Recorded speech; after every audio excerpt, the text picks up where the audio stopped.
Good morning Odisha friends. आज 23 जुलाई शुक्रवार सकाळ 10टी देश विदेशर गुरुत्वपूर्ण खबर आपण मानक जणाइबी। नंबर 1 रे अमेरिकार जलिगला 3 लाख एकर जंगल, 80,000 अधिक लोक प्रभावित। अमेरिका आर्गन जिले में भयावह अग्निकांड, पाखापाखि 3 लाख एकर परिव्याप्त जंगल नष्ट होईची, 80,000 ऊर्ध्व लोक प्रभावित होइचंती। एही निया जुलाई 6 तारिख लगी रही भी यह संपूर्ण रूप आयत्त करा जाई पारु नाही। निया लिभेबाकू 2,000 अधिक फायर फाइटर्स नियोजित होइथिले मध्य पवन बेग सामान्य अधिक थिबारु निया को संपूर्ण आयत्त करा जाई पारु नाही। नंबर 2 रे संतोष कुमार त्रिपाठी हेले फकीरमोहन विश्वविद्यालय नुआ कुलपति। फकीरमोहन विश्वविद्यालय नुआ कुलपति हेले प्रोफेसर संतोष कुमार त्रिपाठी। तांको विश्वविद्यालय नुआ कुलपति भावे नियुक्ति करिसेंती राज्यपाल प्रोफेसर गणेशी लाल। सूचना अनुसार तांको आसंता 4 वर्ष पई फकीरमोहन विश्वविद्यालय नुआ कुलपति भावे नियुक्ति करा जायछि। श्री त्रिपाठी उत्कल विश्वविद्यालय पीएमआईआर विभागर प्रोफेसर थिले, तेबे तांकर 30 वर्ष अधिक हेब शिक्षकता अभिज्ञता रही। से 10टी पुस्तक लिखिथिबा बेले 17 जन पीएचडी और 40 जन स्कॉलर को गाइड करथिबा जणा पड़िछि। नंबर 3 रे घरे स्कूल रे प्रशिक्षण नेबे सरकारी स्कूल शिक्षक। सरकारी स्कूल रे पिला को किपरि सहज और सरल भावे शिक्षादान करा जिवो सेने स्कूल और गणशिक्षा विभाग पक्षरु एक नूतन पदक्षेप ग्रहण करायछि।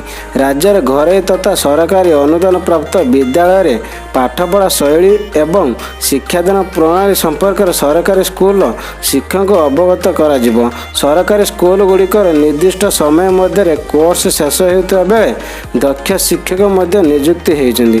तथापि रेजल्टर सरकारी स्कूल भल प्रदर्शन न करने चिंतार कारण पलटि। केउं पद्धति घरे स्कूल गुड़िकर पाठपढ़ा एवं संपूर्ण स्कूल पिला केउं ढांचार शिक्षादान दि जाउची सेही प्रशिक्षण सरकारी स्कूल शिक्षक मध्य प्रदान करा जिवो। नंबर 4 रे टोकियो ओलंपिक पई मनोनीत होइतिबा नमिता टप्पो विषय जानतु। नमिता टप्पो जन्म 4 जून 1995, जड़े भारतीय महिला फील्ड हॉकी खेलाड़ी।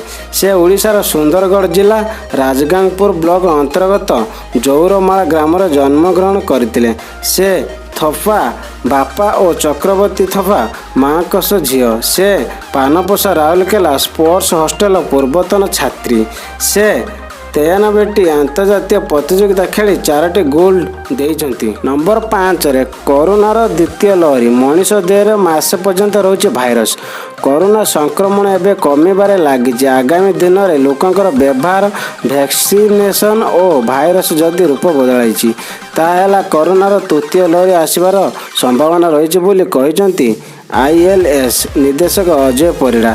से आहरी मध्य कहते कोरोनार डेल्टा भाइरस जो द्वितीय लहरी भयंकर है। सारा देशर 65,000 सिक्वेन्स होती। 97% लोक डेल्टा भाइरस द्वारा संक्रमित होती।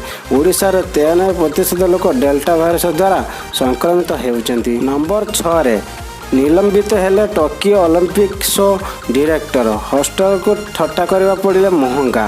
टोकियो ओलंपिक्स आउ मात्र गोटे दिन बाकी थिला बेले उद्घाटन समारोह शो डायरेक्टर केनाटारो कोबासियास को निलंबन करा जायछि।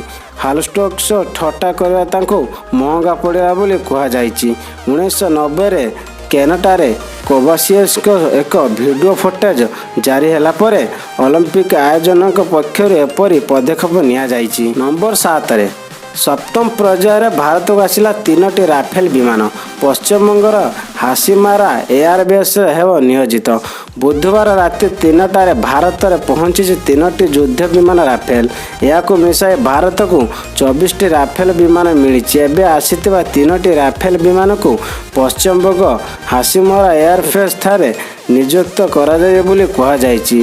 कहि रख कि प्रथम राफेल स्क्वाड्रन आंबला बाइसन स्टेशन ठारे मौजूद रही। गोटे स्क्वाड्रन रे 18ଟି ବିମାନ ରହିପାରିବ। ଏହା ସହ ପ୍ରଥମ ରାଫେଲ ସ୍କ୍ୱାଡ୍ରନ୍ ଲଦାଖର ଚୀନ ସହିତ ଲାଗିଥିବା ସୀମା ପେଟ୍ରୋଲିଂ ଆରମ୍ଭ କରିଛି। ନମ୍ବର 8ରେ ପ୍ରାଇଭେଟ୍ କର୍ମଚାରୀଙ୍କ ପାଇଁ ଖୁସି ଖବର। ଅକ୍ଟୋବର 1ରୁ 15,000 ବଢ଼ି 20,000 ପର୍ଯ୍ୟନ୍ତ ହୋଇପାରେ ମୌଳିକ ବେତନ। ଦେଶରେ ଥିବା କୋଟି କୋଟି କର୍ମଚାରୀମାନଙ୍କ ପାଇଁ କେନ୍ଦ୍ର ସରକାର ଏବେ ନୂତନ ଯୋଜନା ସବୁ ଆଣିଛନ୍ତି। ଏବେ ସରକାର ଆଉ ଏକ ବଡ଼ ନିଷ୍ପତ୍ତି ନେଇଛନ୍ତି। ଖବର ଅନୁସାରେ ଅକ୍ଟୋବର 1 ତାରିଖରୁ ଲେବର କାର୍ଡ଼ ଲାଗୁ ହେବାକୁ ଯାଉଛି। ପୂର୍ବ ନିଷ୍ପତ୍ତି ଅନୁସାରେ ଏହି ଲେବର କାର୍ଡ଼ ଜୁଲାଇ 1 ତାରିଖରୁ ଲାଗୁ ହେବାର ଥିଲା, କିନ୍ତୁ ସରକାର ଏଥିପାଇଁ ପ୍ରସ୍ତୁତ ନଥିବାରୁ ପୁଣି ଥରେ ଏହାକୁ ଅକ୍ଟୋବର 1 ତାରିଖରେ ଲାଗୁ କରିବାକୁ ଲକ୍ଷ୍ୟ ରଖାଯାଇଛି।